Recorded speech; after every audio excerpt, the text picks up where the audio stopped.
Day 28. Today, what we're gonna do is coming off of rolling or hypervolt into dynamic range of motion, and then 3 minutes of rowing, skipping, or running, one of those three things, to get some general blood flow and movement going. We are going to pick a movement. So to the left, you can see a number of movements you can choose from. So we're gonna pick one of those things.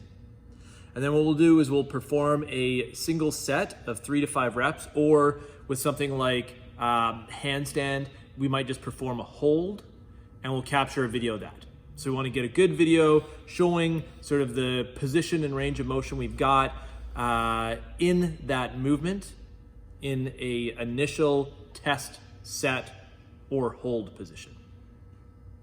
From there, what we'll do is we'll use the corresponding days that are in brackets after the movement you selected to chase down mobility pieces. So some of them have 1 or 2 days options, others have 3.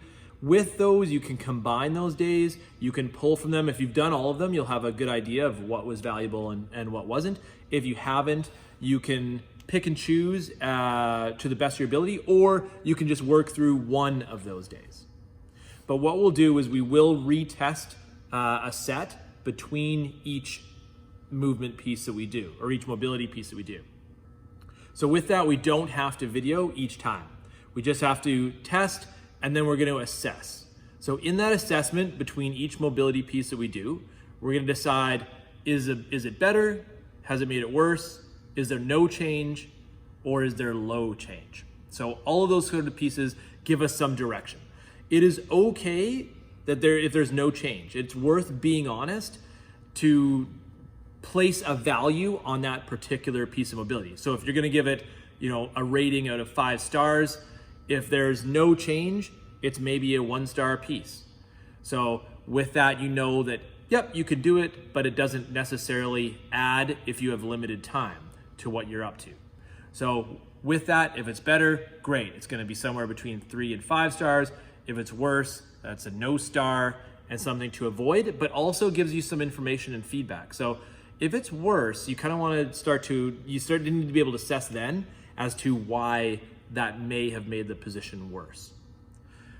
Otherwise, pieces you can assess inside of your retest sets are going to be things like comfort through the range of motion, comfort in position, the range of motion itself. Anything of value that can be sort of reassessed each time is the things we want to sort of consider in our assessments. Final piece.